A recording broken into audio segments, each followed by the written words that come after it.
साथियों नमस्कार। आप देख रहे हैं एसएस न्यूज़ चैनल, जहां पर देश प्रदेश में लगातार विकास की बात सरकार के द्वारा की जा रही है। प्रधानमंत्री नरेंद्र मोदी का बड़ा बयान सामने आया है। उन्होंने कहा है राजग सरकार में गरीबों के कल्याण के लिए समर्पित है। नए निवेशकों के मामले में लखनऊ प्रथम और प्रयागराज छठे स्थान पर। पिछले वित्तीय वर्ष में प्रयागराज में जुड़े 1.01 लाख नए निवेशक।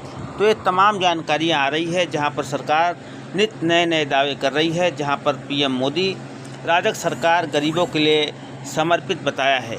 लेकिन जिस तरह से देश में 5.5 लाख साक्षरता कर्मी जो बदहाल हैं, दर दर की ठोकरें खा रहे हैं, लगातार इनका संघर्ष पूरे देश स्तर पर जारी है, लेकिन सरकार इनके बदहाली को नहीं समझ पा रही है। तमाम राज्यों में इनका बकाया मानदेय भी नहीं दिया गया है, जबकि ये न्यूनतम मजदूरी 2000 से कम पर ही काम करते थे और सरकार के तमाम महत्वपूर्ण योजनाओं में काम करते थे, जहां पर सरकार अपने पीठ को थपथपा रही है। नए निवेशकों के मामले में रोज़ नए नए आयाम आपको देखने को मिल रहे हैं। जिस तरह से सरकार कह रही है कि राजग सरकार गरीब कल्याण के लिए समर्पित है, क्या माननीय प्रधानमंत्री को देश का 5.5 लाख साक्षरता कर्मी नहीं दिखाई पड़ता, जिनकी वजह से आज देश शिक्षित की श्रेणी में आगे पहुंचा है?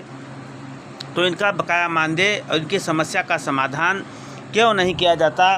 क्योंकि आपके जो मानव संसाधन विकास मंत्री रहे प्रकाश जावड़ेकर ने भी सरकार की तरफ से कहा था कि हम इनको अच्छा काम देंगे, लेकिन जिस तरह से प्रधानमंत्री नरेंद्र मोदी ने गुरुवार को कहा कि उनके नेतृत्व वाली राष्ट्रीय जनतांत्रिक गठबंधन सरकार गरीबों को कल्याण के लिए समर्पित है और आत्मनिर्भर भारत के लिए प्रतिबद्ध है। राजग सरकार अपने 11 वर्षों को कार्यकाल की उपलब्धियों में लोगों को अवगत कराने के लिए जनसंपर्क अभियान शुरू करेंगे।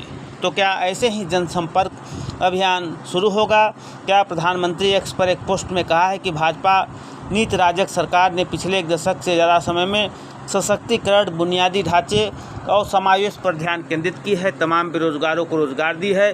क्या यह लोग नहीं कहेंगे कि इन्हीं के राज्य में 5.5 लाख साक्षरता कर्मी बदहाल हैं, तमाम राज्यों में इनका बकाया मानदेय नहीं मिला है, यही इनकी उपलब्धि है?